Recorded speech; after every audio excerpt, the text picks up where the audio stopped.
morning because we really wanted to give you a warm welcome and we kept the room warm. And now we want to give a cooler environment with lots of sugar to keep you awake for the rest of the afternoon. So we have another 5 hours together and then the dinner later. So I hope you enjoy the sessions as much as I'm doing so far. We'll do it 10 minutes. We are actually, like with any conference, surprise, surprise, we are 15 minutes delayed from our original schedule. But it's okay. It's about togetherness, conversation.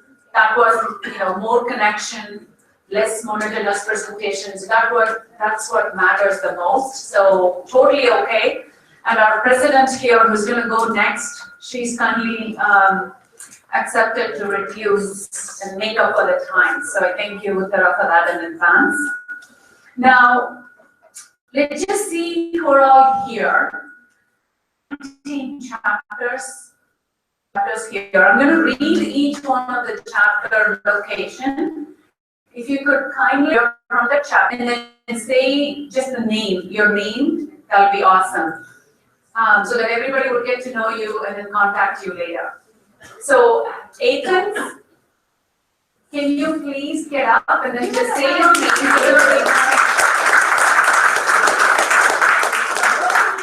Your names, please. She's with a broken leg. Wow! Thanks for coming. Awesome. That shows the passion. Names, please.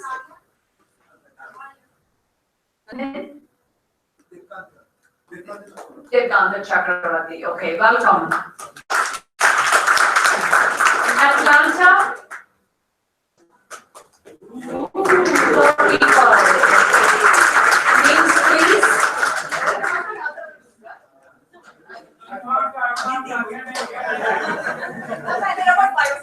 Okay, go ahead, start with yours. I'm Asha, Atlanta chapter coordinator. I'm Chachi, Asha Atlanta volunteer. I'm Kapoor, Asha Atlanta volunteer. I'm Mayank, Asha Atlanta volunteer. But quickly point out, they're also part of Asha Jajinik, but more importantly, they're all running the work in our program this year, so please talk to them if you have any. Oh, perfect. Okay, welcome. Boston, MIT. Okay, great. Names, please. My name is Vikram Murli, I'm the chapter treasurer. I am Akshay Bole, I'm the chapter coordinator. Maulik Nagri, Projects 1. Thank you, welcome. Delaware. Abhishek.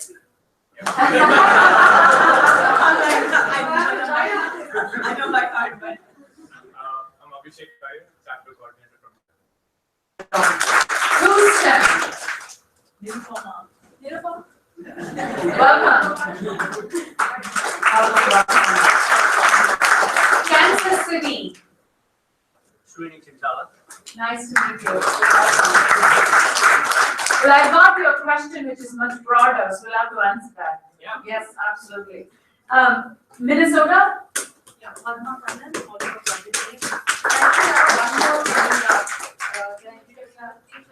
yeah, I just met her here and I realized she's from Minnesota. Perfect. Your name, please? Welcome. NYCMJ.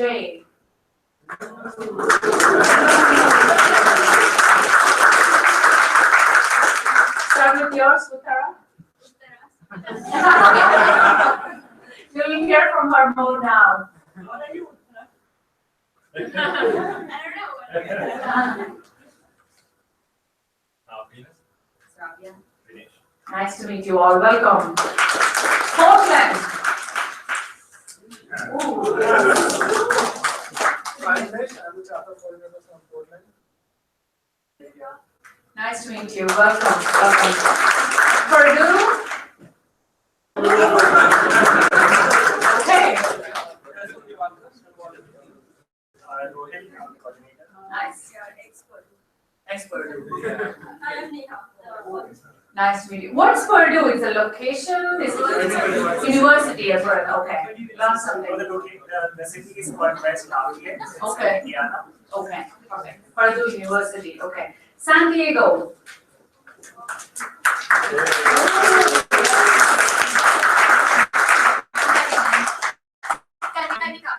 Kanika. Okay. Shankar Sadasu. Welcome, welcome. San Francisco.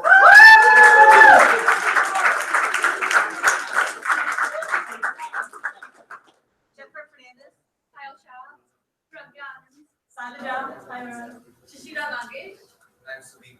Welcome, welcome, welcome. Nice to have you all. Silicon Valley.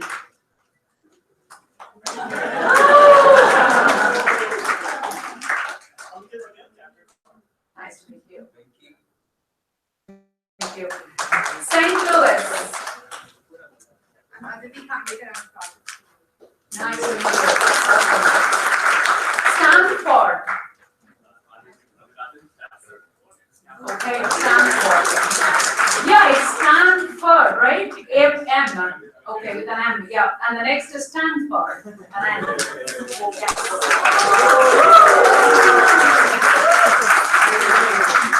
Okay, start from here. I'm Vatsil Sharan.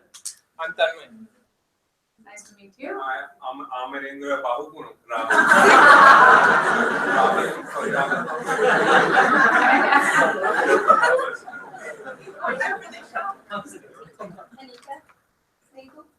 Nice to meet you all. Welcome. Oh, yes. Nice to meet you. What does 3J stand for? Okay. University of Florida.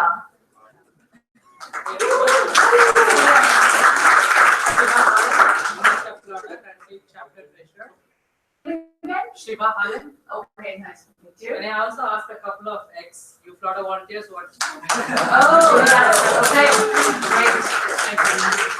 UIUC. Okay. It's University of Illinois and the Ghana campaign, and we are student chapter.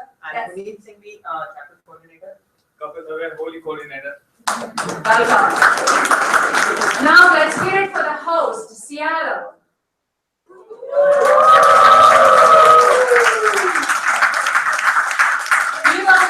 Meera Venkatesh. And then go from here.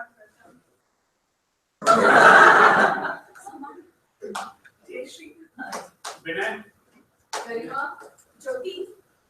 Vish. Balaji. Prema. Sanjeev. Madan. You're missing couple of folks. Also there, yes. Okay. So thanks again. Welcome all. And then I think we're all awake enough. Now we'll hand it over to Uttara. I'll let her introduce. Most of you know, I want to hear more about herself, how she got involved, and then we'll hear about the central chapter updates.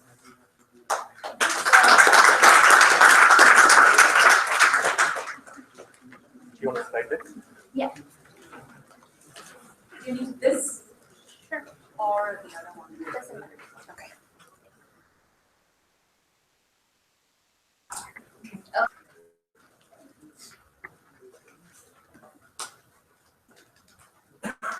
While she's getting ready, everybody has this, right? Extras? Okay, you can write the questions again. Remember, dollar counts. I guess if everyone's awake now, we're gonna make sure you guys go right to sleep. All the administrative stuff.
administratively, we got our first unqualified audit for the fiscal year 2015, which is a clean audit report.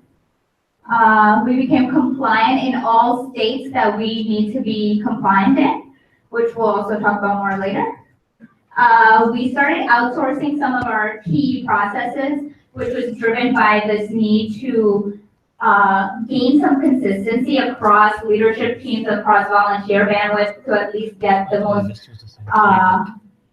kind of rudimentary basic things that we need to get done to survive as an organization, and take those out of volunteer hands and make them less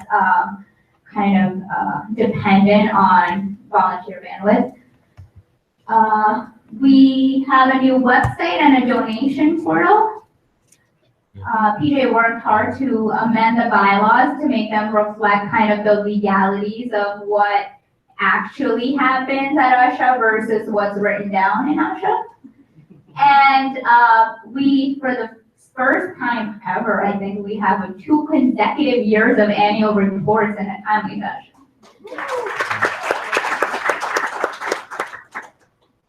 And then lastly, we took our first step in reducing the $8 million balance that we built up on our balance sheet. And if you see here, 2016 was the first year in Asha's history that our disbursements exceeded our revenue, which is good.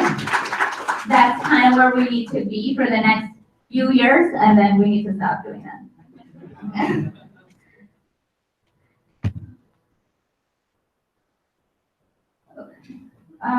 From a work in progress perspective, I think some of the next priorities for the next year or so would be to update the logo, which is not the one you see here, but the one that's printed on your agenda is the most, that's the official logo. It's kind of outdated looking and needs a little more modernization, but also needs to be trademarked and kind of go through the legal process, which we haven't done yet.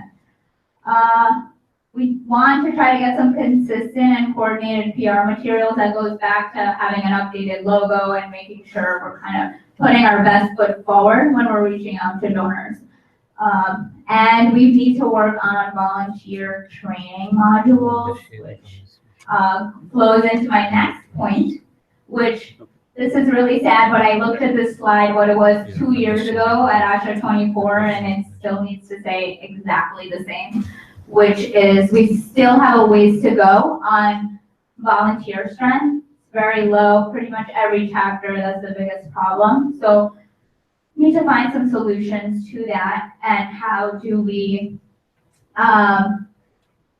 do that, whether it's through an I Am Asha campaign that we run historically, or I mean, we're open to whatever ideas, but basically we need to do something about this sooner rather than later. More probably important from my perspective than fundraising. We also need to find a solution for the lack of accountability that comes with collective decision making. So while we want to stay democratic and flat structure, we also want don't want everything to be a collective ownership where no one kind of is taking ownership and driving a process forward. So how do we maintain our structure while still holding people accountable for tasks that they sign up for, to ensure that, you know, goals that we set for ourselves are actually being met even while working with a volunteer team. And then two, this all kind of ties together. How can we incentivize, I think, and this is something I would love to hear from people on. At a chapter level, I think there's a lot of focus on fundraising, but because I view everything Asha-wide, from my perspective, there's a lot of money, right? We're so focused on lowering our working capital ratio. We can survive the next few years without fundraising if we can just spend that time, volunteer bandwidth we have, on focusing on getting more volunteers. Because it's a chicken and egg situation, and if you can focus on volunteers, the money will come eventually. But so whether, I think we've discussed in the past, thrown ideas out, is there any way for general funds or Asha-wide to really encourage chapters that, you know, will help you guys move along if, with your funding perspective, if you can just focus that time and energy on volunteer recruitment. That's kind of all I had from my team, but,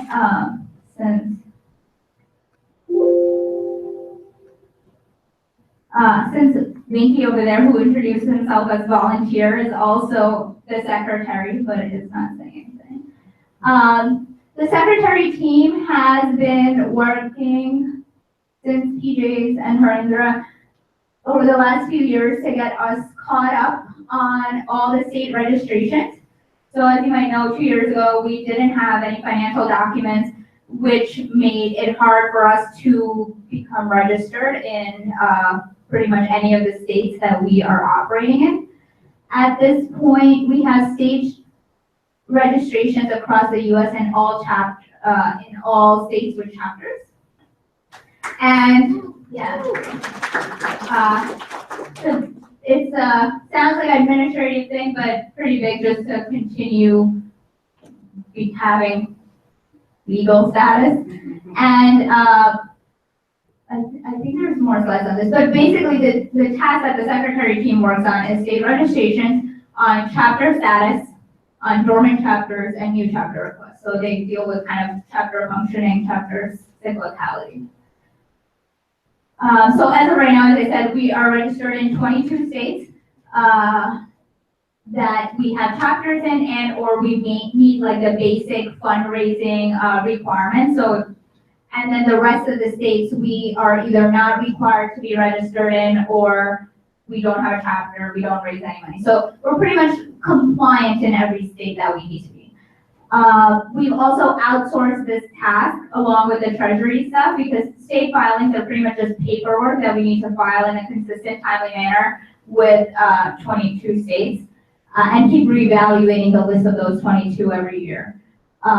So this is another kind of mundane task that shouldn't be, it's just the most basic thing to run ASHA, and it shouldn't be dependent on whether people kind of volunteers have the time to do it or not.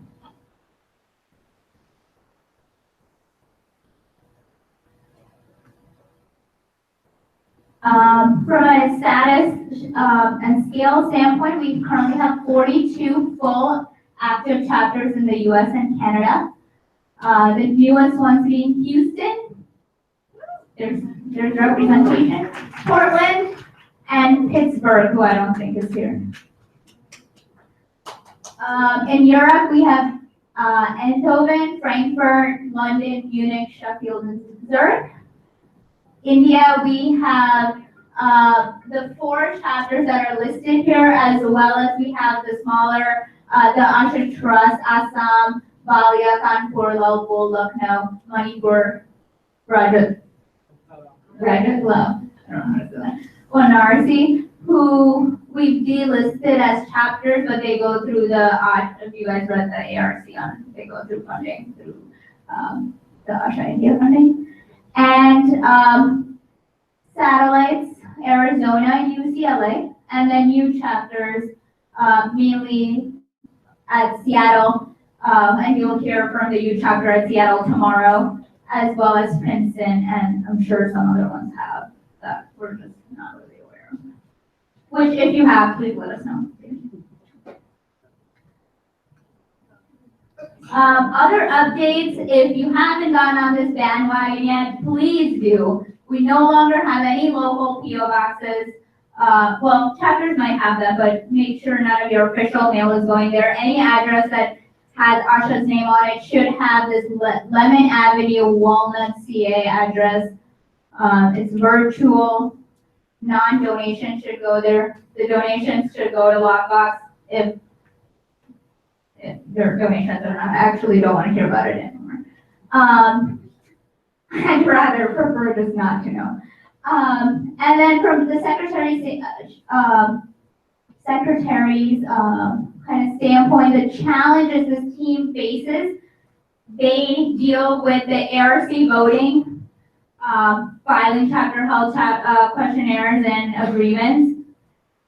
So if you or you are a chapter that's always late for this, you are one of the challenges. But So I think some of the challenges is how do we encourage more chapter level members to get involved in the ARC process, mainly because we are democratic and the ARC drives every decision at ASHA. So we need people to, if we want to run a democratic organization, we need people to be motivated enough to care about the policies and take a stand on them and vote for them. If no one cares to vote, it's hard to be democratic.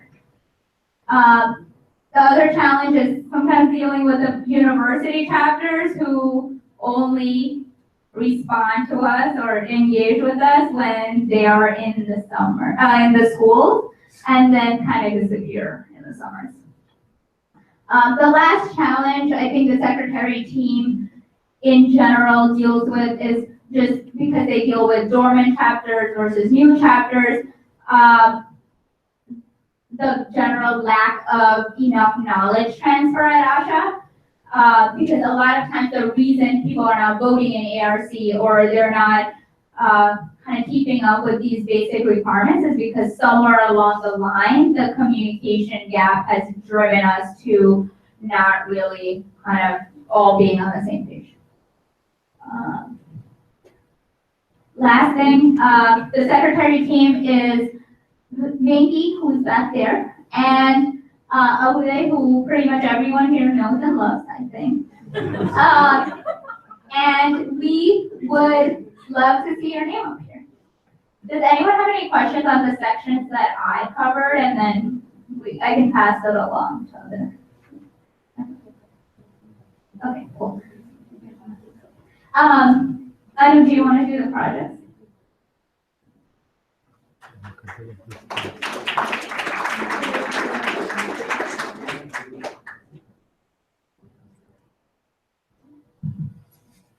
Good afternoon, everyone. My name is Anu. I am the Atlanta chapter coordinator. I started in ASHA 2009 when I moved to Atlanta and started as a project steward and then eventually took over the chapter coordination. But I am also here assisted very much by Padmanabha Singh, who most of us know with his 25-35 chapter sojourn that he just recently did site visits. If you haven't, then I would encourage you to go to the reader's blog. It's pretty fascinating. And I'm also helped by Abdullah.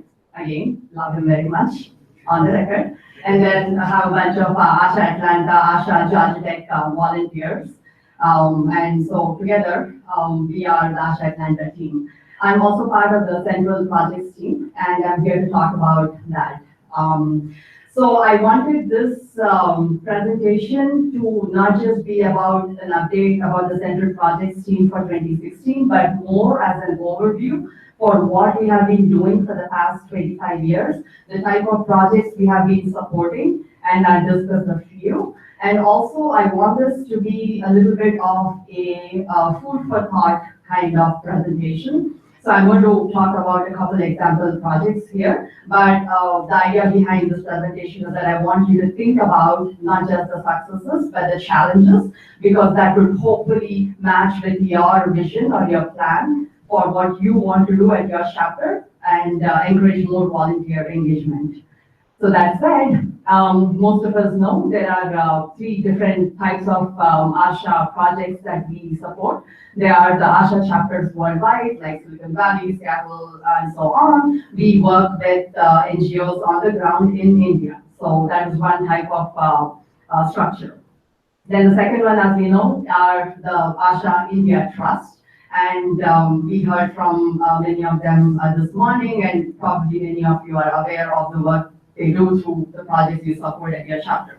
Then the third piece is the ASHA Fellowships. And I think I'd like to put this in a separate category because these are the people who are doing the groundbreaking grassroots work. And I think they are critical to the work we do overall as an organization. And I think we need to, as Maheshji had mentioned, like support more fellowships. And I hope you at the chapter level will think a little bit more about understanding the work of different fellows. Ask questions to the central team if you're not familiar, so then you can start supporting fellows at your local chapter as well.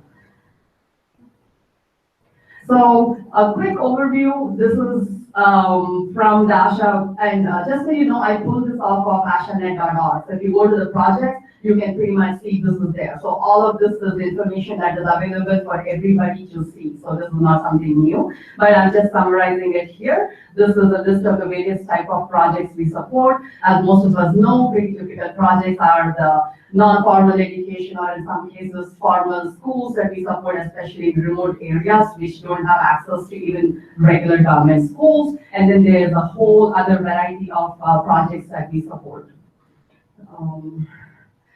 So this is again a breakdown from 2016 of the various types of projects by category. As you can see, the bulk of ASHA support still goes to supporting non-formal education centers. So these would be something like the after-school tuition support, backup coaching centers, bridge programs, and so on. And then, of course, it's very heartening to know that the next highest funding in 2016 at least went to supporting schools or projects that work with disabled children, which I think is something we have been pushing aggressively, because as we all know, disability is the least involvement from an Indian government perspective or Indian, NGO perspective. So it's very encouraging to see that. And then there's the whole host of other projects that we support. So realistically, it is impossible for me to talk about all the various projects we work, but I kind of cherry pick these three pieces. Community awareness programs, community-based interventions, and vocational training. And the reason I feel I want to talk about these is because, as I mentioned, most of us are aware of all the other types of regular stuff that ASHA is important and critical, and I think it's definitely something we will be doing as an organization, but I think we need to start thinking more about these kind of projects also, which is why I wanted to highlight a couple of these, because at least for me, many of the projects, once I started reading through them, they came as a surprise, and I thought it was pretty fascinating. And if it's something that would match with your interest, I think you should strongly reach out to such NGOs and partner with them. So sorry, are you scrolling up? Then I won't. No. Oh, okay, all right. Thank you. Yeah. So the first kind of project, as I mentioned, the community awareness programs. So community awareness programs are basically, as Sandeep ji had talked about, and Manish ji and all others, is they're basically going into a community and working with the entire community as a whole and trying to bring change at the grassroots level. And I think for that reason alone, and as Uttara had mentioned, Swami Vivekananda Youth Movement, they have done pretty fascinating, phenomenal stuff with tribal communities in Karnataka, in Mysore district. And these were tribal communities who were displaced twice in the last 20, 30 years. Once because their area was declared a tiger reserve, and the next time where the community dam construction happened and they were again displaced from their villages and so on. And ASHA Boston has been supporting this project. And essentially, as we all know, with the Sardar Sarovar Dam, everybody's familiar with the Narmada Bachao Andolan and all that. Essentially, when you are trying to displace tribal communities, they lose their traditional way of livelihood. They lose their fundamental knowledge base of knowing how to earn an income. And hence, Swami Vivekananda Youth Movement started working in the area since the 1980s. They started off by first establishing a hospital, and then eventually went on to start a school, because the only school there was a school supported by the Social Welfare Department, which is not even a regular government school, and it was in abysmal condition. And ASHA Boston has been supporting that since its inception. And this is very encouraging to know that the current generation of students who are attending school are second generation learners. I think that is something phenomenal there. In most of the projects we work, we are still working with first generation literacy programs in the family. So to know that the second batch of students, all the parents are literate, is something in itself an astonishing accomplishment. And not just that, they've gone on to recently start a diploma in education college, and some of the graduates of this college are now teaching at the local government school. So that is just phenomenal achievement. That we've been doing. As with everything, there are always going to be challenges and path forward, and this is where I want us to think about a little bit, where you cannot always have a one-size-fits-all kind of solution. So when you're working with, say, a tribal community, you can't just teach them spoken English, computer training, all these kind of regular, you can't do that with them. And the thing is, because they don't like being separated from their land and their community, you displace them. I mean, the current situation is such that most of these people are working as laborers. They are, at the bottom of society. When they migrate to the cities, they are often ridiculed for their, tribal way of living. But they bring with them a certain richness and a certain understanding of nature that I think most of us city dwellers would never even fathom or comprehend. And so I think we need to empower them in the right direction to make them, because you cannot displace them and bring them all into the city and teach them, IT skills and throw them into a whatever. So that is something, the current challenge with the Project Steward. I'll talk to her. And so what they found is that in the local area, there is this big push for agri-tourism, getting, the government runs this jungle lodge and this privately owned resorts and so on. So then the idea is, how can we empower these communities to have their own tourism centers that they can be trained to operate and run as a business model and earn a livelihood, while also not being able to not being forced to forego their way of life. So that is one of the things. And then the other challenge is, how can we get the amazing arts and crafts and handicrafts that they're all producing, not to lose that, but also to be able to provide a market for it. And that's something I think we all need to think about, because again, talking to many of you here today, seems to be a pretty much a running theme among most of the projects we are supporting. So another project in this community awareness program, taking a completely different approach, is Mountain Children's Fund. And this was fascinating. I was blown away when I first read about this. So they work out of Dehradun, Uttarakhand area.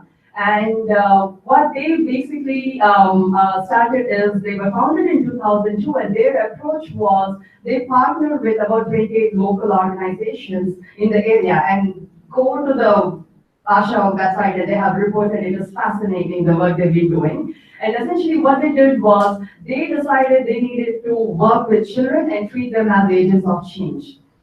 And so, Right to Information, I'm sure all of us are aware of the Right to Information campaign. And so what they did was, they trained these children to basically file RTI petitions. And it was amazing to see that when they trained these children, 3,600 youth in 104 villages to submit RTI requests, they ended up submitting close to about 480 RTI applications. Now, you can technically submit an RTI application if, some kind of application you put in for your land or your own personal use wasn't approved. So they assumed that this is what was going to happen. The children were going to use this knowledge to solve their own problems. Instead, the children ended up treating the problems of their community as their problem. And so they ended up ensuring that they had roads and bridges built, repair, electricity, water restoration, getting teachers to attend school, having accountability for government teachers to show up to their schools, and misappropriation of funds. I mean, it's myriad kind of accomplishments. And as you can see, none of this had to do with this particular family or this particular kid, but they did this to empower their community, which is pretty much what you would expect again when you tap into the power of children. So this was something very fascinating. And I think the goal is now to expand this to other villages and so on. And again, this was ASHA, Silicon Valley, and Uttarakhand Information Commission. And if you have questions, reach out to them, not me. Anyway, so the next kind of projects that we support are community awareness interventions. And when we say interventions, most of us know, the intervention programs are such that when you are fundamentally trying to cause a change at the grassroots level. And this would be something in the form of, say, having a school where there's probably no education or no kind of infrastructure. So this example would be Asha Darshan Trust based out of Assam. And the lady, her name is Biju Borbarwa, I hope I got that right. And she is amazing, amazing activist. So she went to these villages to basically start working with self-help group. So she asked to meet the women in the mornings around 9 a.m., 10 a.m. when she thought all the kids would be in school, the children would be off, the husbands would be off for work. So can we meet these women and see? And instead what she found was that there were a whole bunch of kids who showed up who were supposed to be in school. And so when she started talking to the mother, she found out that there is no school. And also, if I'm not mistaken, this is also one of those communities where they also get a herd of elephants, I think, attacking the villages and so on. So there are safety issues and things like that. So numerous kinds of challenges from Mother Nature and also non-nature related problems. There were no schools. So she ended up having to work with the parents and just started initially with pre-primary schools, and then they expanded to primary and middle schools. And if I'm not mistaken, they're also actually running one high school as well. And the success for that has been that they have had 6 of these Asha Darshan Trust schools regularized by the government as their own government schools. So that is an incredible achievement that she has accomplished through her work in the last few years. And so currently they have 9 schools with 40 teachers. They have 450 self-help groups, and Asha Silicon Valley, again, it's been funding all of this effort through inception. And so I think you should seriously think about the kind of change they have been impacting, what you can do through Asha when you partner with an organization like this. And challenges, again, as with everything else, you have teacher turnover. Anytime you have good teachers, you train them, they would leave the villages to go to better opportunities, better pay. And that is again something we need to think about. The salaries of the teachers we pay in our Asha schools is nowhere close to what they get in, say, in government schools or elsewhere. And so you would automatically see this high turnover, and that's something we need to consciously think about as a chapter when we are approving funds. As these classes, how much is the salary you're paying and so on. Anyway, I'm going to get off my soapbox there. Right. Anyway, the next thing is also they have trouble finding skilled teachers in math and science and English to work in remote areas because, again, Assam, as we know, is highly terrorism-driven, nationalized problem, and so on, for whatever reason. But and then infrastructure. So we have recently started sending one-time funds for the construction of a school, and so this is hopefully something that we would be partnering with for a long time. So the next type of project under the same community-based awareness and intervention projects going down south to Tamil Nadu is Fire Trust. And this is part of a fellowship, Senthil Gopalan. He was basically an engineer who worked in India and USA and went back. Basically, when he saw the condition of the local schools, and he decided he needed to do something about it. And Asha U Florida has been supporting this project. And he has taken a 2-pronged approach to the problem. One is to start his own holistic Gurukulam-based school. Gurukulam, as we all know, were these ancient kind of school system where everybody would come. We have the idea of sitting under a tree and learning kind of thing, but essentially it's a holistic kind of education. And on top of that, the next kind of intervention program is they have support staff who work in government schools where either teachers don't show up or they help the government schools augment their effort in teaching, providing midday meals where there are none, and so on. So different kind of pieces in the government schools where they can help them. And the success has also been that they've seen a significant dropout rates in schools, especially the government schools that partner with Fire. It's almost close to 0. They have 60% of slow learners in public schools now are learning at regular rates, because half of this is also a challenge where it's a quality of education. So if you're providing backup support and coaching, then you can bring them up to speed much more quickly, which then ensures that your dropout rates start to decrease. And there is also test scores in public schools and all the usual testing road kind of thing that we have to meet these metrics. And they have been achieving these. And they have now partnered with about 25 government schools in the area. So that said, these are some of the challenges. Now, I bring up Fire Trust as an example because I think it's fascinating again to go, please read their report, because I think this is something where we should be asking these questions again, as Sandeep ji had mentioned, that what can we do to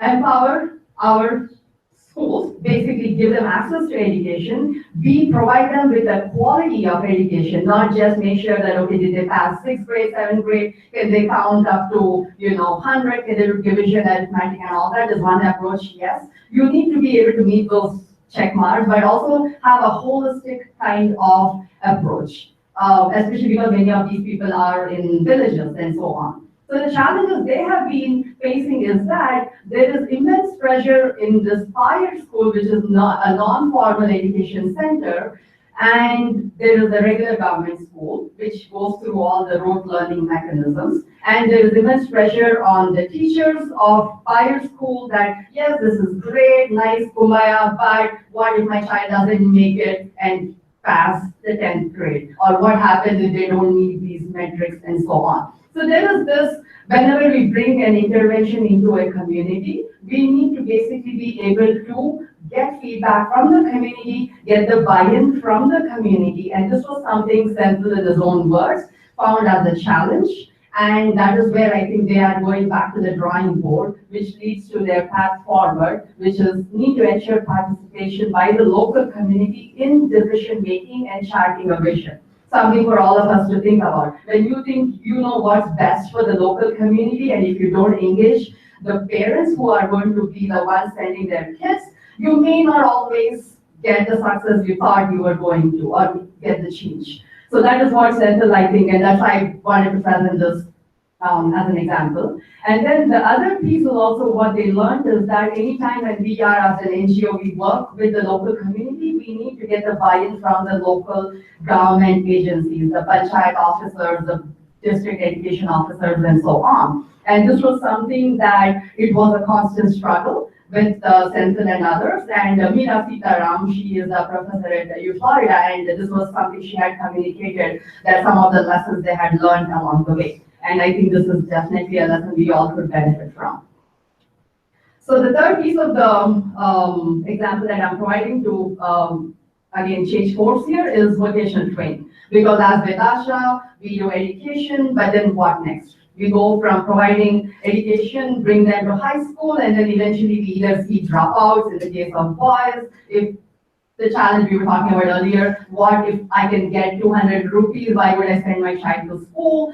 Would it not be easier for him to just make money, blah, blah, blah. And in the case of girls, we would end up with well-educated housewives, as I call them. So what can we do to empower them to be able to get jobs and basically be financially independent?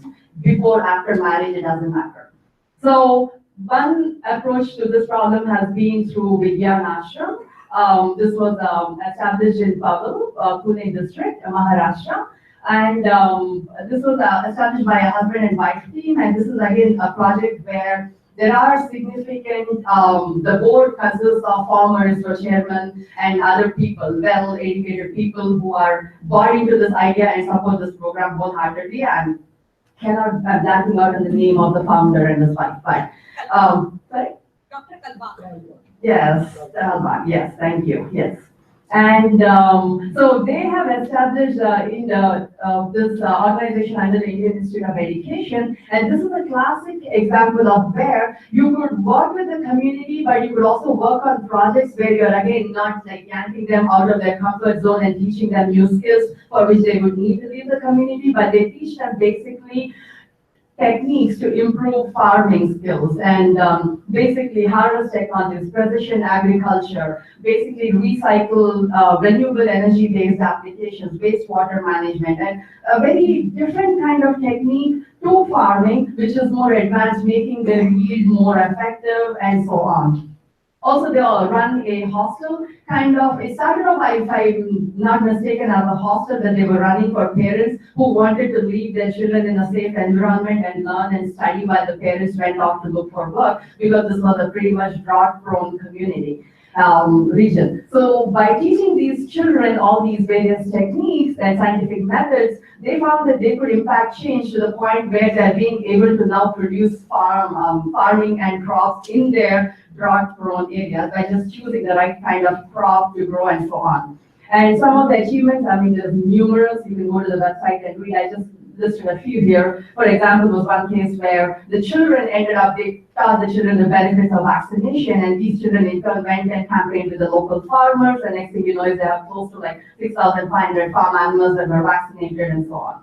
And then the children helped in building small dams and so on. So this is a very nice example of what you can do if you affect change, not by displacing the community, but by taking change to the community locally, training them, and not taking too far away from their comfort zone and their sources of livelihood. They tend to thrive better. Then we have the other example, which are the traditional, vocational training programs.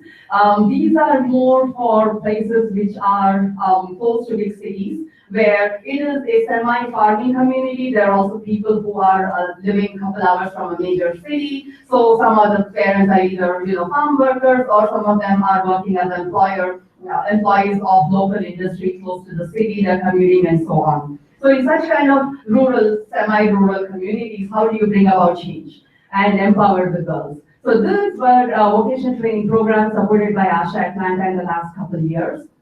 And I bring an example of Anishta Jagar, which is basically 2 hours from Calcutta City. But it's a farming community, but a lot of the parents are also involved in supporting the local economy in Calcutta City. So they work in construction and so on. And so these girls express significant interest in learning English, because in all these cases, English is seen as one of those skills that no matter what you do with it, it gives you respect. And because of the way we treat English-speaking people in our country, sadly, like it or not. So the kids wanted to learn English, and also they see this on TV and their cell phone and all that. Learning English is somehow seen as empowering. And so spoken English and computer training programs were provided to these girls. And what we had talked about earlier today by the folks which are high and by about the challenges in UP and so on, there is a systemic problem within the community where you don't want your girls to travel long distances for work. You can educate them. Most of these girls were class 12 pass, so they were reasonably well educated and so on. But you could teach them all these things, but you could not take them out of their community to be able to go and get a job. And even if they did get a job, they would not be able to last long. They would eventually be married, at which point they would be forced to stay home. So how do you then empower these girls and help them get a job within their local community, so that then they are not dependent on their families and so on? So that's a question we need to think about. So in the case of Nishta, we ended up seeing that 3 girls were employed in the retail sector. Actually, there were a lot more, but they didn't last long. And so I'm just presenting the numbers that are finally at present working. And then in the case of GBT, you can see we provide them with sewing skills, tailoring, beautician training, and all these things that they had requested. And what we eventually found was that they were basically having a sewing center in their house, or running a beauty parlor out of their house wherever, and earning their income. And so then you need to think about solutions where, okay, how can we then train these women to gain some kind of a business skill or some kind of an economic skill where they can run their own business out of their own house? Because again, teaching them some kind of a computer training, they are definitely never going to go and work in a city and work in a retail store. So those are some of the things we want to think about when you want to start asking questions about supporting such kind of vocational training programs, and how do you change the mindset of the local communities slowly. And that's something to think about. And the vision for the next 25 years, I guess universal education for all. I mean, that's going to be there, but I think the bigger question after we talked about today is it's not just about just universal education, but it's probably going to be like common education for all. And I think the quality. So it is universalization of primary education, UPE, through CSS. Yeah, so, okay. I think that is what I should change it to. Yeah. Yes. So yeah, UPE through CSS. Yes. Keep that. And then, yes, of course. So that I think should be our main goal as an organization, definitely. And then moving on to the other, still, I think important pieces, because I guess metrics, data collection, you won't grow if you don't understand what you're doing. Because as we all know, through projects we support, there are some projects that do well, some don't, and then you need to ask the right questions. So input metrics, we have just started implementing the input metrics challenge. But now Anand Jani in London is part of the central projects team, PJ, and I forget who else, I'm missing somebody else. But anyway, they have been working aggressively towards implementing this, where we are collecting the input information for a project. And pretty soon, I think this will come to the point, it's going to affect all of us, so beware. Where if you are submitting a checklist, then you need to know, answer all these questions, or at least gather those information. We'll see. I think I will not say anything and jump the gun here, but good luck. And then the next piece, of course, is I'm going to talk more about this in the brainstorming session later this afternoon, but I think we need to start providing some kind of a platform for cross-project dialogue and knowledge sharing. And this doesn't just apply to the US, the international chapters and the projects, the chapters here, but more so like what Maheshji had mentioned earlier this morning is how do we engage with the Asha Trust team in India, and how to get more cross-project collaboration between projects within India, because many times we may be reinventing the wheel. There may be lessons learned that can be shared instead of us making an effort to learn it ourselves. So that's something we need to think about. And then, of course, the final piece, but also equally important piece we are working on, and volunteers, please bring it on, because we need all the help we can get. We presented this 2 years ago, and it's still just one bullet point, which is a shame. That is, we need to secure corporate sponsorships, at least for one-time projects in India. So if it's an infrastructure or establishing a science lab or a building or so on, we need to be able to help our project partners secure corporate funding. So Asha can then focus on other grassroots projects which corporates don't find sexy to fund.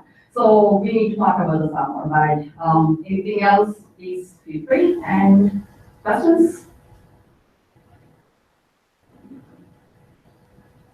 Is that all for the presentation, Mudra? I think there's more. Okay, so maybe you can keep the questions and then we'll collect everything together. Perfect, okay. So, yeah.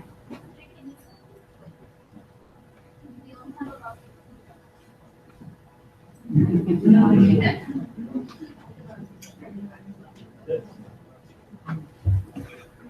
you have questions, we can start collecting. Right, so if you haven't slept yet, by the end of this, you will be. My name is Akshay Bole, I'm the webmaster, and I'm from Asha Boston, also the Boston chapter coordinator. One of the persons that partly was responsible for dragging me to Asha is here in person. Anyway, so web-related stuff might be boring for many of you, and okay. So I can ramble on. Right. With questions, Uttara. So maybe give 15 minutes for questions, so.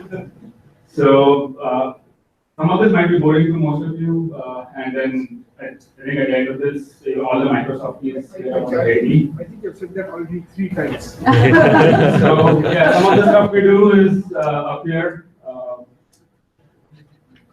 It's only 2 bullet points, but it diversifies into a lot of smaller tasks, and a lot of them are time-consuming. Managing websites, we have a bunch of them. We have about how many of chapters we have. We have a subdomain for all the chapters, and then we have some Asha-wide websites, and then there are some internal websites that most of you are familiar with. Whoever has used Treasury Checklist, whoever used the Wiki is a pretty valuable resource, and it's going to be more so going forward.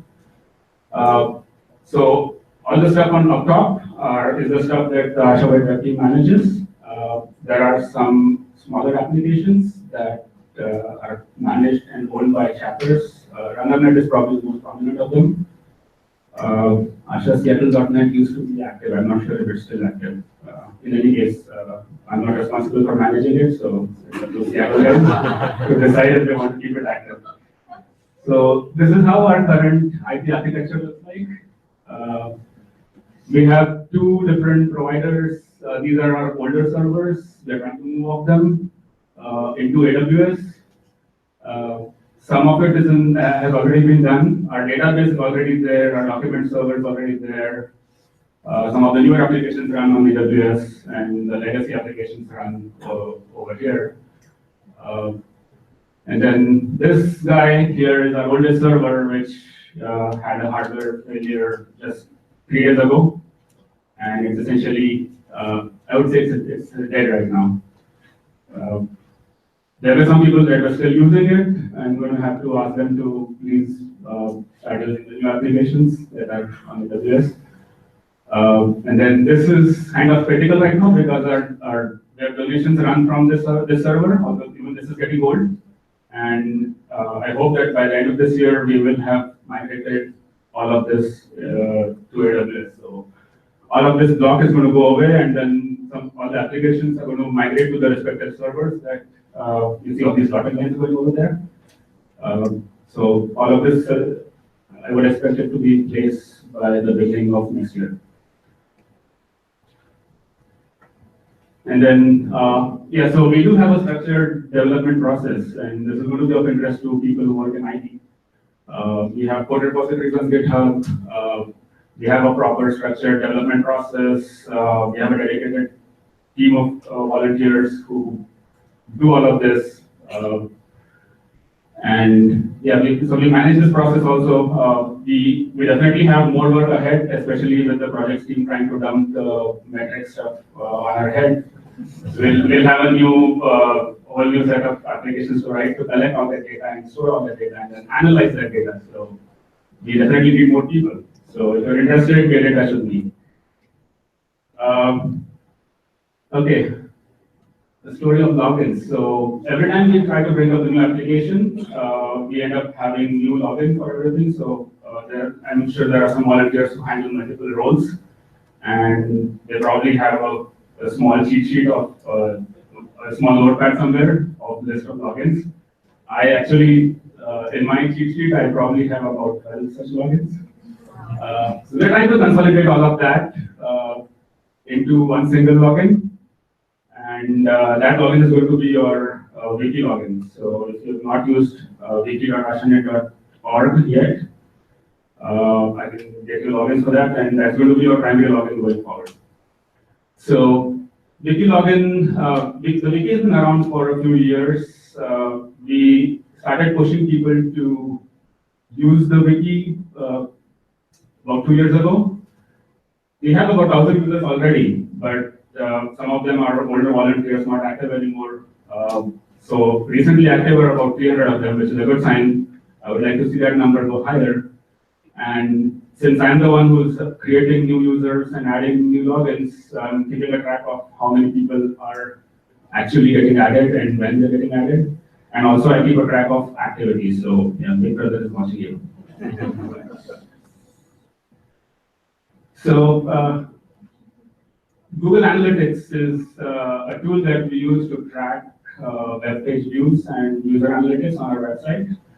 We had to turn that off in January because we were on an older server, and at that point, that server provider started blocking us because our traffic started exceeding their bandwidth limitations. And eventually, they basically forced us out, and we moved our application to AWS. So when we moved our application, I turned this back on in June, and then chapters have an option to turn this on their own websites. So chapter webmasters, any of you, if you're here or if you're listening, you can go into your WordPress admin and turn this on. It's very helpful to know who's, not who, but how many people are actually visiting your pages and looking at the content. So when I turned this back on, I realized that the Google searches for our website improved and the page views also improved. And this is data from less than 2 months ago. So this is where the traffic to our website comes from. As expected, it's India and US mostly, but there's an interesting trend. You'll see that India gives us more traffic than US. And now these numbers are slightly skewed because after I turned the Google Analytics back on, the US numbers actually started improving. So it hasn't been even 2 months yet since this analytics has come back on and the search results have improved. So I'm hoping the US numbers actually go up a little bit more. Ideally, they used to be around 50-50, so I'm hoping the US numbers will go up more. So which pages on our website get more views, and what are the sources? Where do people come from to our website? So this is the web team. It's me and Vyas from Boston. There's Amit from Asha SV and Karthik, who's a local volunteer. And then we have few more people who keep helping us from time to time, especially when the need is dire and we are short on resources. So that's it from the web team, but I'm not done yet. I'm going to keep boring you a bit more. Hopefully this won't be boring actually. The next section is very interesting. And well, I have to say that because my wife did all the work in the next section. I love you, wife. Oh, and for the record, I love you over there. I know you're listening. So my wife does data analytics for a living. She's a data architect, and her job is to essentially manage data warehouses and run, discover patterns and analyze trends. And it's very helpful. It gives us some actionable intelligence. It also helps us enhance performance.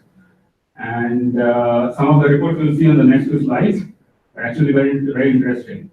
Now, some of the caveats are that we were only able to pull the online income information, all the donations we get through our website.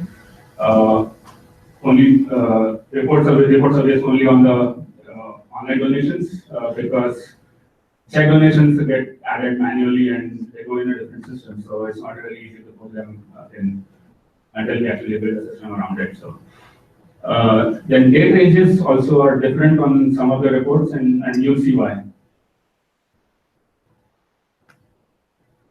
So this is how our quarterly donation income looks like, and you'll see that every year, the 3rd quarter and 4th quarter, we see a jump in income, but then the first half of the year, we are actually doing very poorly.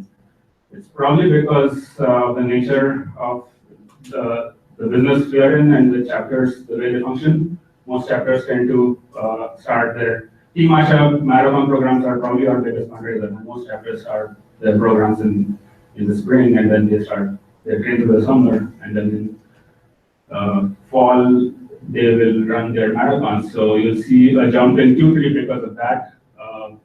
You'll also see a jump in Q3 because our work and our program runs around that time frame. And then Q4 is essentially when a lot of donors try to donate to get their tax purposes for tax purposes. So company matchings for work and hour also come in later in the second half of the year. So if we can target events in the first half of the year, we could probably see better numbers there. And this map here, the one on top, shows you donation amounts and unique donors since 2013. And that's segmented by state.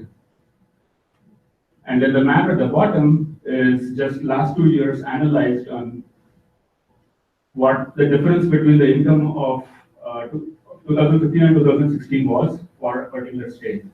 So by looking at some of the red states where the income actually went down between the 2 years, we can analyze how our chapters in those areas are doing. So no political pun intended, but I would love to see more blue and green over there.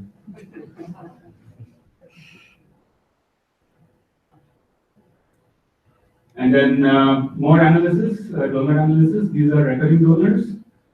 These are some of our high-value donors. I've redacted the names to protect donor privacy. These are donors who donate almost every year. And then some donors who donate in some years and then skip out some years and then donate again. So something we can, if there is something we can do around keeping our donors engaged and try and have a program where we communicate more effectively to donors.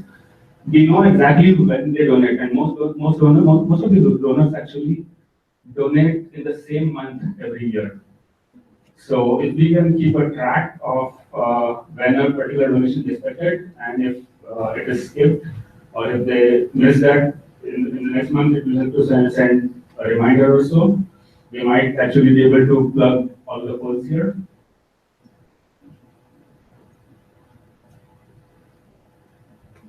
This is more of that, and these are all donors.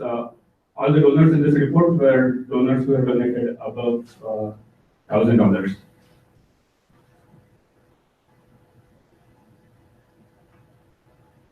So this report is essentially a Swiss cheese, and the goal is to basically plug the holes. Okay, so enough talking about income. About the project disbursements. So this shows you how we do by different states and which states have more projects and which states get more money from ASHA. Naturally, states that have more projects will get more money. And then this block here is a divide between urban, the light blue is urban and then the green is rural. So this helps us in analyzing why we have certain states that are completely blank, or why there are certain states that are in lightly colored. Why do we not have projects in those areas? And what can we do to find more projects in those areas? So a caveat about these zero numbers, because I changed the units to millions, it reports as 0.0, but we actually did have projects in Andaman and Sikkim at some point. So the number is small enough that it doesn't show up over here.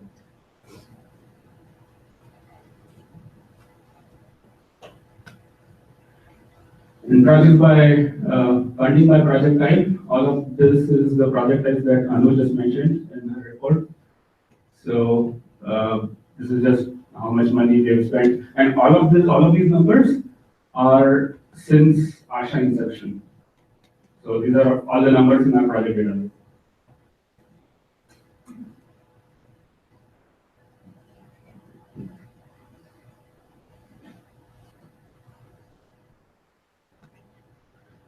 And then this next few set of maps is just plugging these numbers onto the map and segmenting them by state. So this is how much we'll disperse to projects of type formal schools in different states in India.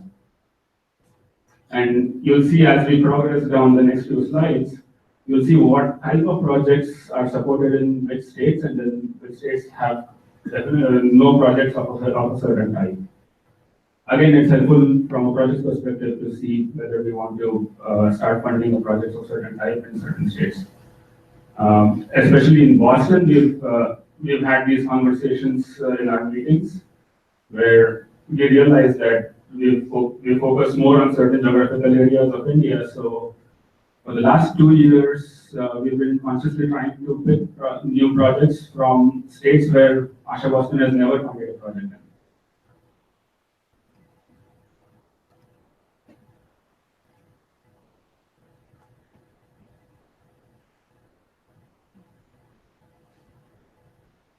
I'm just going to give 2 seconds for you guys to look at the slide, and there's nothing really much to talk about.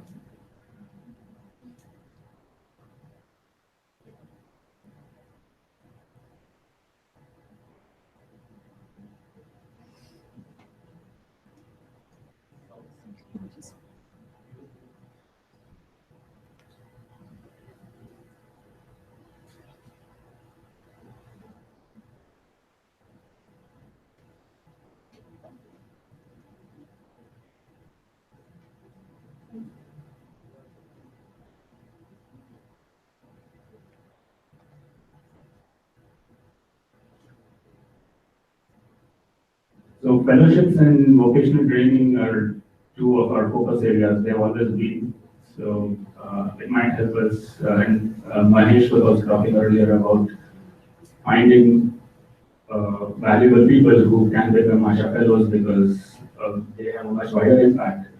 So we could probably look for new Asha fellows in regions where we don't already have fellows.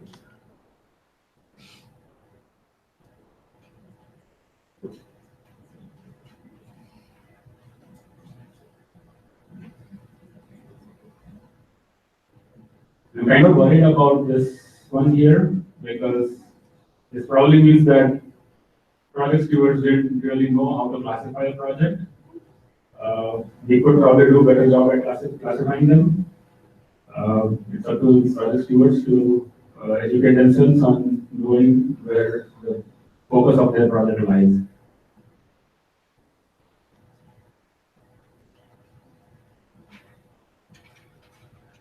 So yeah, to conclude,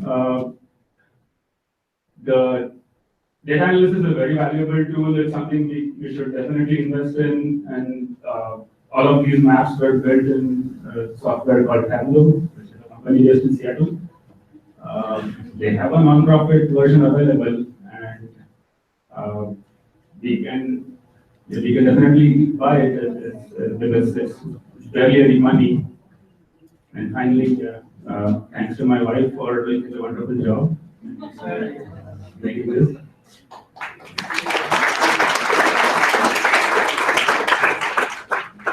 Thank you. There are actually a couple of questions for you, so we can go with that, and then we'll bring the others. Okay. My personal question, anybody who works in Amazon here? Okay. Do they have a non-profit version of AWS? Otherwise, They don't explore that. we can help Microsoft folks, can help get into Azure, which is for nonprofit, free for nonprofit. So we can help get some help, and I'll reach out to the Yeah, that's why I guys. said Microsoft is going to hate me because like. No, it's not. they're on AWS, and then the technology stack we use is on Java, PHP, MySQL, and WordPress, so it's all open source. Look, if they support nonprofit free, it doesn't matter what the technology is. But if they don't, I think Azure has a free, subscription for nonprofit. So that's why I asked. So one for the web team. Actually, the Google Analytics. Were you still tracking page views some other way between Jan and June when the analytics was off? No. Okay. If not, it seems obvious that page views count would increase once it is back on and views are tracked again. So Yeah, but we also improved our search results by adding on the Google Analytics. You can set your search terms and what you want your preferred search terms to be for the site to come up. So Okay. we also added those keywords. Okay. Can we set up the infrastructure to track donations by campaigns? Like for each campaign? Yeah, this is my question. So a lot of times we have several events that are happening in Seattle. Mhm. And how can we have like you are like dedicated to the next time we run PR campaigns? How many of those conversions are happening by those campaigns? So we do have donation tracking by event. So all donations or purchases that happen for an event, we can definitely track that. But we don't really have a setup for PR campaigns. That's something they have to do. You can set it up as a different event, each PR campaign. We can, yeah. Yeah, since we want to be able to track it, we run this ad and then there's so many required. So the next you go, the campaign is working.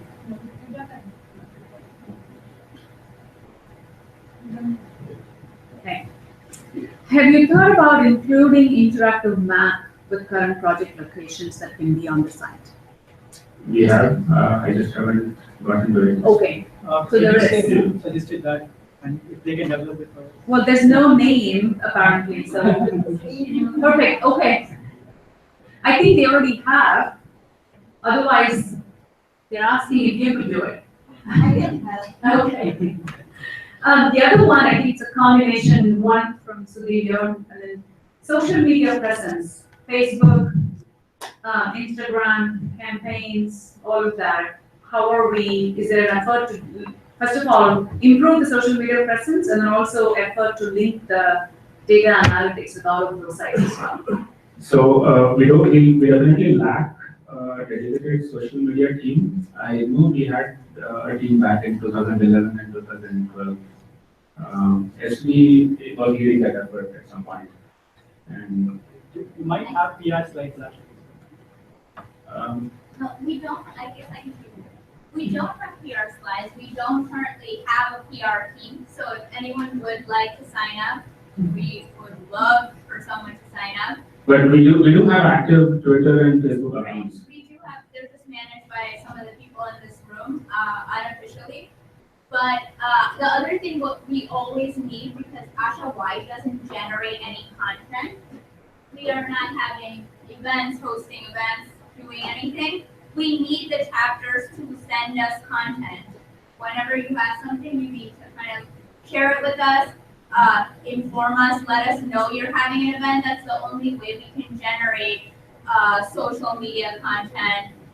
So that's kind of an overall area lacking at ASHA, mainly due to a decentralized structure. We have at least inventory of all the social media that different chapters are using. Where I'm trying to go is you don't need the chapters to tell you because they are already putting in the, like white domain. You just need to follow it.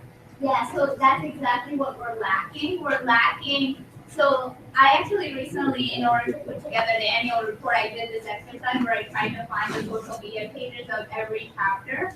And every chapter has it listed differently. Silicon Valley might say Silicon Valley Team ASHA. GT might say ASHA GT.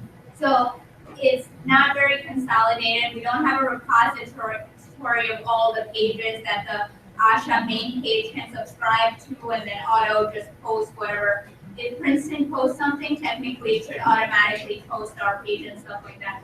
So we need a team in place to kind of help with this effort. It would be great if some of the young folks in this room would like to volunteer for this. Okay. Thank you. We have a blog. We do have a blog, and actually, we have a blog on the main ASHA website, and all the chapter websites also have their own blogs. And at Boston, what I try to do is try to give the login to all the volunteers, so they can post blog posts. So if somebody visits or we have an event and somebody just wants to write about it, they can just write a small one paragraph and add 2 pictures, small blog post that we can publish on social media.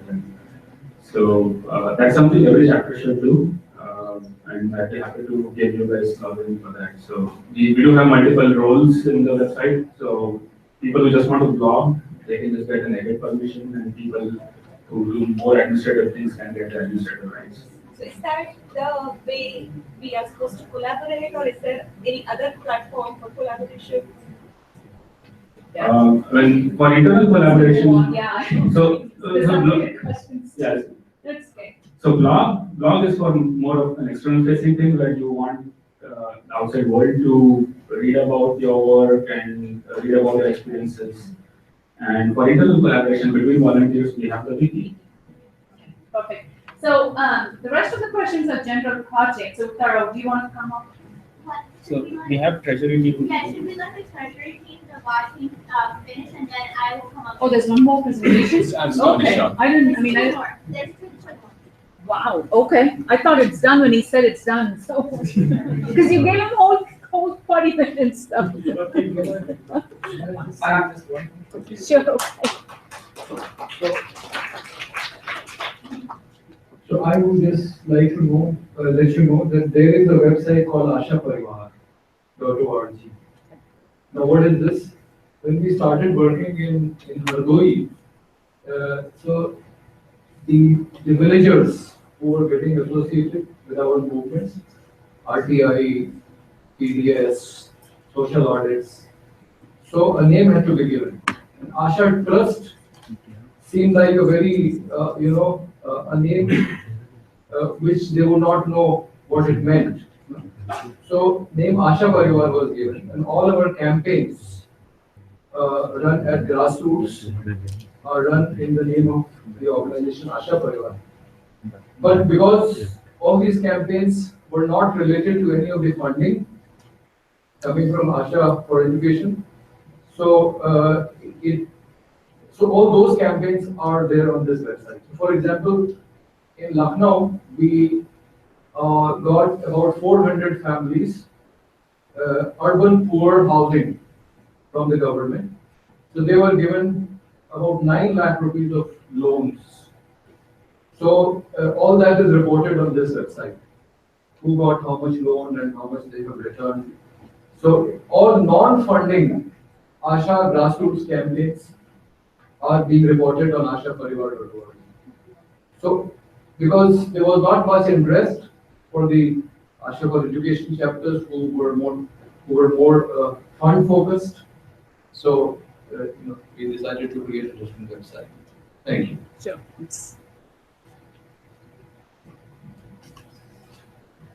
My name is Shankar Srivastava. I'm going to keep this really short. I'm the Asha treasurer for this term. I'm representing the treasury team, which comprises of several people here. I'm part of the San Diego chapter and volunteer there. I also volunteer for San Diego Treasury. So, as many of you have heard already, everybody really loves us. So, no, if for some remote reason you don't, and I simply cannot imagine why, please come and talk to me and I will try to help you out. We are all about transparency, accountability, due diligence. So, hopefully you can understand why we sometimes stand in the way of your passion. So let's skip this for now. All right, so just want to give a couple of highlights. Thanks to you guys putting up with all the pains that we frequently unleash on you. We are now clean from all kinds of external audits, internal audit standpoint.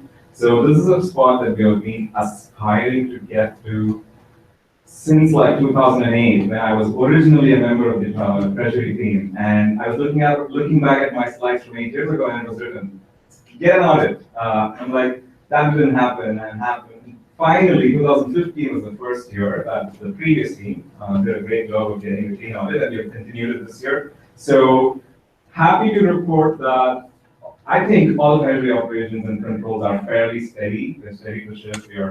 Nothing keeps us up at night. I'm really sleeping well. So some of it has got to do with my toddler son making me run around the house as well. But things are under control. We can focus on other issues. That's my primary message that I want to convey. The financials, everything is online. So nothing really that I wanted to highlight. A couple of things is our overhead. We are still a low overhead organization. Please don't say we're zero overhead, we're not. So we are a low overhead organization, and our numbers are pretty low in comparison with several other charities. This is one of the reasons why we still have the perfect underscore on Charity Navigator and the 4 stars and whatnot. And the other thing that we have done, not we, Asha as an organization has done a commendable job, is in increasing the rate at which we've been sending money to projects. So this is something that is consolidated work over several years. And as a result, as you can see in the last row, our operating balance is roughly twice that of whatever money that we require to send money to projects every year. So that's good development. I hope we can sustain the momentum. And it also means we need to step up our fundraising game, because we have very boldly started increasing our outflow of funds. So somehow we need to step up our game on the other side as well. And this is what actually I was talking about. We need to get our act together. There are some challenges, but we are looking for help basically from all of you. Please come and be part of the most lovable team in Asha. And it's truly a very, very satisfying experience. I've been through this several years ago, and I loved it so much that I came back to it again. So it's a lot of work for anybody who you don't need to have treasury background. We will help you ramp up. So there's a lot of work for everybody to do. That's it. So Great. who wants to do the work in our portion? You had a question? We had a question on the overhead piece. Yes. I'll make it real quick. So you said 3.8% of the overhead this year. Yeah. How does that compare with other volunteer organizations? So So according to Charity Navigator, if your administrative overhead is less than 7%, that's considered excellent. So, and they have sampled a really wide spectrum of charity organizations all over the country. So I think they focus on US nonprofits. So to that extent, I think we are like really at the cream of the pie. So that's my, yeah. As a clarification, does that number include the donated hours? Yeah. Yeah, sorry. Your working capital ratio, ARC last year, I remember. Yeah. So we have reduced it, right, to 2.21%. So Yeah. I want to know, is there a issue, like legal issue, keeping more than certain amount of working capital ratio? I don't think there's a legal issue. So the reason I'm saying is that we shouldn't get blinded by, keeping the working capital ratio and like start reporting the money to, or reducing and doing it blindly. True. So I've been worried about that point and that's how.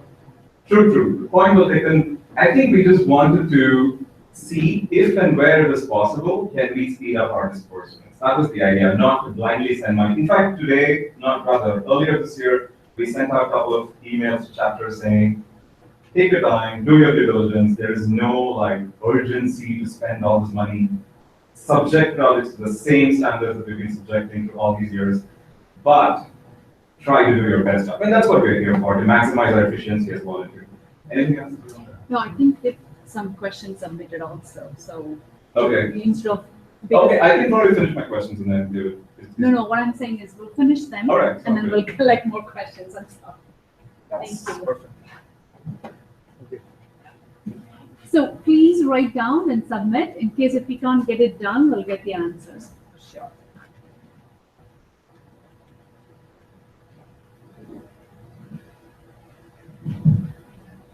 Hello everybody. My name is Tapo Mayur Bhattacharjee. You can just call me Tapo. I'm a volunteer at Asha Atlanta, Asha Jyoti, and I am also the Asha Work in Our Global Chapter / Outreach Coordinator for this term. And Sashi over here is also an Asha Atlanta Jyoti volunteer, and he's the Asha Work in Our Coordinator. So many of you are experienced and you are already familiar with Work in Our, but I did meet with some people before who were not familiar with what Work in Our is. And so I'll just give a very brief introduction. Basically, this is Asha's annual fundraiser. It's an online fundraiser. And apparently this year is actually its 20th anniversary. And it has many success stories. You can find those online. Just to give an example, for example, in 2012, just using for a 2-month campaign, it could fund the education of almost 4,000 plus children across various projects for 1 year. So the amount raised varies from year to year. It ranges from around 40,000 to 150,000 K. But in addition to the funds, one thing that I want to really focus on is that the Work in Our is a global campaign, and so there is a huge outreach possibility because generally your projects get publicity in their local chapter reach, but through this you can actually publicize to all the donor base. So there's a great chance for you to reach and help your project go to a wider audience. So enough of an introduction. Basically, so this is why we are here. I have sent emails to all the chapters. Basically, our deadline was on July 31st, but because of this conference, we extended the deadline to August 7th. So the campaign will run from August 21st to October 21st. And the submission is basically using this Google Forms, which is in the email that I sent, and I'll send it again. But note that the submission process is actually very simple. It will hardly take 5 minutes for you to submit the project.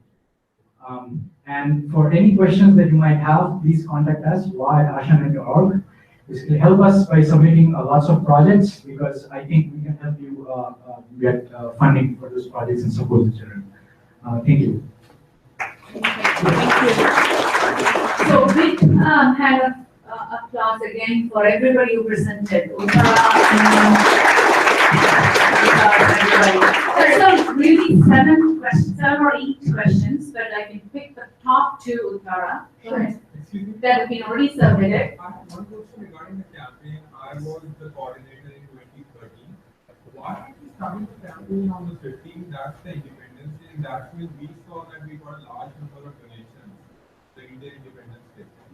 Interesting. We can definitely, the days that we got the maximum, I mean, I can discuss with you. Yeah, I think we have to talk about it. Consider that, so we will keep that in mind. We can talk to this. Yeah, I think even from the beginning, it was always, Independence Day was kept. Okay. Okay. Great. Sorry, we just had 2 quick points just to wrap up overall what we talked about. So one is that I would be really amiss if we're talking about general ASHA-wide teams to not thank the ASHA 26 team, which has pretty much been an ASHA-wide team for the last 8 months. And probably some of the most dedicated work that I've seen in a long time. They spent hours and hours consistently, met every week, and we can clearly see after the last few conferences of kind of iffy attendance, I'm really proud to see kind of what we have here today. So definitely, once again, just such a big thank you to the ASHA 26 team. And then last thing, as you have probably know, based on each of these presentations, I think there's a lot to get done in the central teams. I think the goal of the central teams is to take the administrative burden off the chapters, keep ASHA afloat from a legal perspective, keep all the wheels turning, so that we can allow the chapters on the ground to do what they want to do. And part of that is we need a lot of help. We've, throughout the last few years, part of this effort has been centralizing a lot of those mundane administrative tasks, whether it's treasury, web, registrations that historically chapters were burdened with that now we've kind of taken on centrally, but we also are kind of strapped for bandwidth. So if you would like to step up, we would love to have you. Whether you're interested in projects, we have project metrics, project output evaluation. You can work on your treasury. I could talk to you all day. If you want to help with the web team, again, I think anything you're interested in, ASHA, if you would like to get involved at a central level, we really, really need the help. But that's kind of it. Well, you can stay. There are, again, 7 to 10 questions, but I'll pick the top 2 that may be really important for everybody to hear, and then the rest of it, I promise. Again, we'll send the questions, get the answers from the central team, and then publish it in the wiki. And we are here already tomorrow as well. Yes, so you can even ask those questions, but we'll still get those answered to be publicized widely also. Why do we take pride in 0 employees? With so much to do, should we not invest in actual paid employees? I can say my view very, I'm probably not the right person to answer this. I absolutely agree with that question. We need someone who can help. I am very supportive of getting a full-time employee, so I'm probably not the right person to ask why we take so much pride in it. Personally, I think that it is limiting our scale, and my 1 second view, and then I think you want to Yes. answer that, right? I think it was just based on what I was hearing from the founders say, most paid employees, if we have many, I've seen competing for offices and this definite hierarchical things that comes in. Because everybody as an employee needs motivation, promotion, rewards and everything, like as an employee. So I don't know how Bill and Melinda Gates Foundation works in their employee system, but there's so much chaos. So that's my view, but I really want, because I think you want to answer this, right? You raised the hand to answer this, so I want to, we want to hear. That's why I raised the question. Yeah, Seem to because be important questions, so. So I have some very strong views on this, so please don't get offended. People thought that the teachers in the Indian government schools would teach better if their salaries were raised, and the reverse happened. And what we have seen, maybe it is true about India, more than other countries. We see that as you increase the funds anywhere, government, non-government, private corporation, so 2 things happen. One is corruption will creep in, and secondly, people will stop working. Right? So this was the reason why from the very beginning we wanted to keep the spirit of volunteerism alive. And we have continued that way. I'm very happy to see that. Here and in India, even in India, we don't have an office. We don't have any staff except for now these people who are getting fellowships and maybe probably one accountant. So we are doing with minimum number of people we need. There is, almost running the entire organization without any infrastructure. And we get the benefit of it because we are able to keep the spirit of volunteerism high. And my personal experience of working with Asha funds is I did not take funds from anywhere else. I worked only with Asha funds, but even with Asha funds, which were not very much. In 2005, I had to take a decision to stop the fund. Because in the organizations in Lucknow and in Hardoi, these two things started happening as the organization became bigger and we were not able to, monitor it, corruption and, people not doing their work but actually reporting that they were doing their work. So the same kind of thing which happens in the government. And therefore I had to take a decision to stop the fund. And since 2009, I have been working without funds. Whatever we need, we just collect it locally in the form of donations. At this time, we are supporting the education of 200 children in Lucknow with local donations, without any outside funding. We don't have any paid volunteers. All the volunteers are from the community itself. So, the villages and the city, daily wage workers. And it works better for me.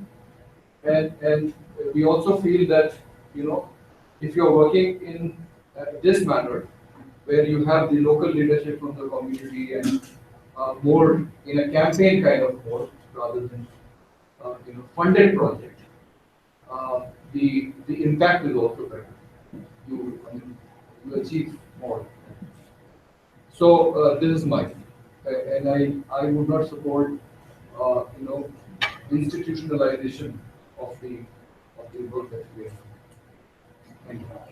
I guess sorry, I was gonna say, I guess then I would agree with that, but then I think the flip side of that is then we really need to work on our volunteer strength, because if a lot of people are going to be bogged down, our volunteers, by administrative tasks, and which we are, just trying to get the audits done and just basic things to keep the legal aspects in a place that we finally can sleep at night, then we need a lot more volunteers who can continue to work on the things that really matter, not the things that the central teams are doing, which are just administrative, right? So if we can grow our volunteer base and there's enough focus on the actual things we should be focusing on, then it's great. But I think that volunteer strength becomes an even bigger issue.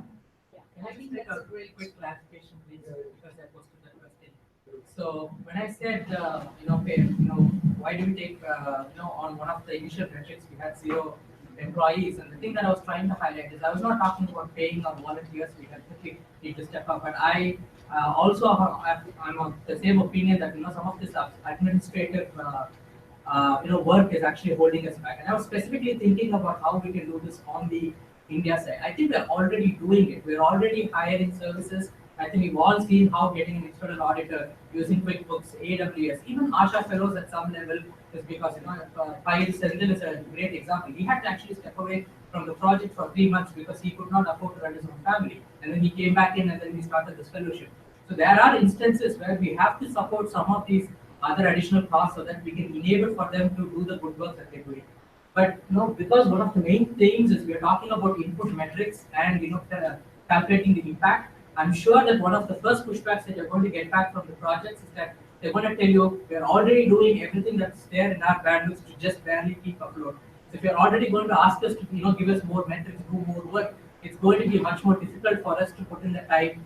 So whenever we ask more of our projects, I think it makes much more sense for us to support some of these other resources that can allow for it. So, for example, if we can find people in India, maybe in a place like Chennai, who can cater to 11 to 12 projects, well, maybe they can just, all that their work is that they are professionally employed by our organization and they are, collecting metrics and reporting back to us, implementing service. It is not a substitute for volunteerism.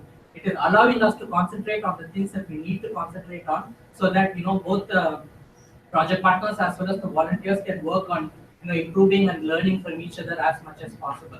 The same thing with we've talked so much about RTI and RTE. I would love if we had people on the ground who can pay, so that they can go around and conduct workshops for each of these projects, so that they can be trained with all of these things. When I bring up RTI and RTE based awareness creation, the first thing they say is we don't have the time or the resources to do this. Of course, we have to try and train them on our own, but if you're able to hire people for this, when I say manpower, in terms of service-based manpower, I think that might be helpful, especially thinking about input and impact. Yeah, I think both points are taken, right? So maybe there's not for volunteers, project management, project steward, really passionate about bringing projects, evaluating, helping them fund it. But there's essential type activities that are really repetitive, administrative type. This, again, managed by volunteers, but then some probably paid workers. So I know there's a lot of opinion. Please share the opinion. Yeah, because I think we're running out of time. I know I saw 5 hands raised up. Super important opinion from all of them.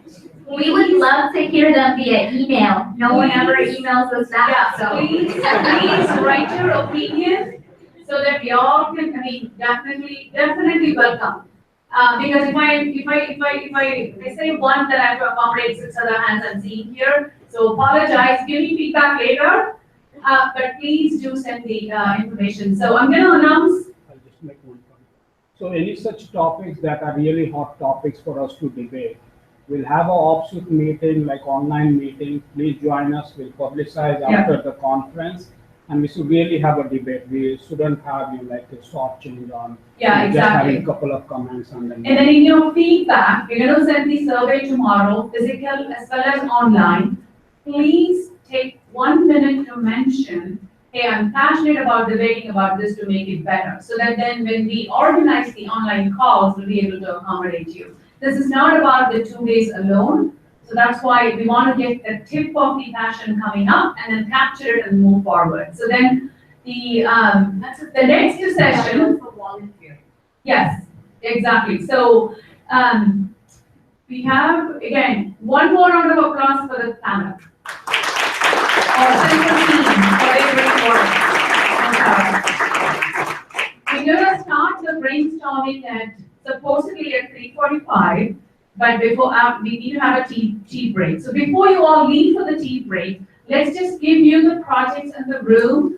You can have the tea and then have the brainstorm coordinator, the primary person, to herd the rest of the team to the respective rooms, and then come back after the brainstorming.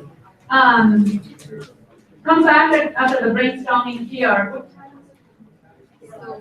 The speakers have not chosen. Yeah, that's fine. So these two have chosen. These are the. Yeah, I can announce those, yeah.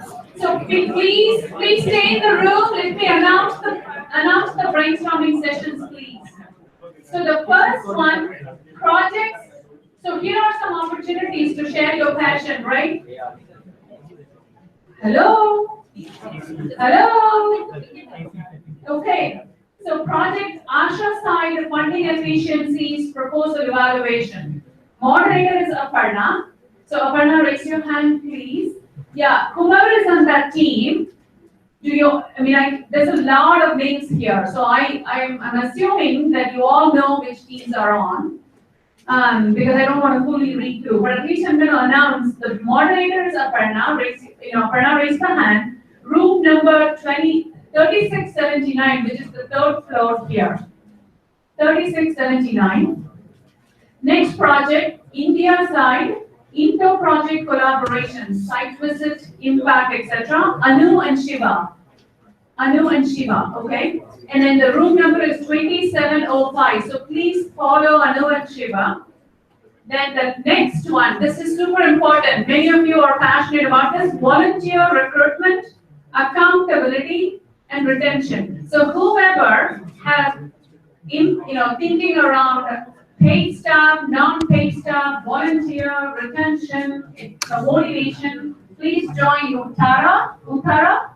1553 is the conference room number.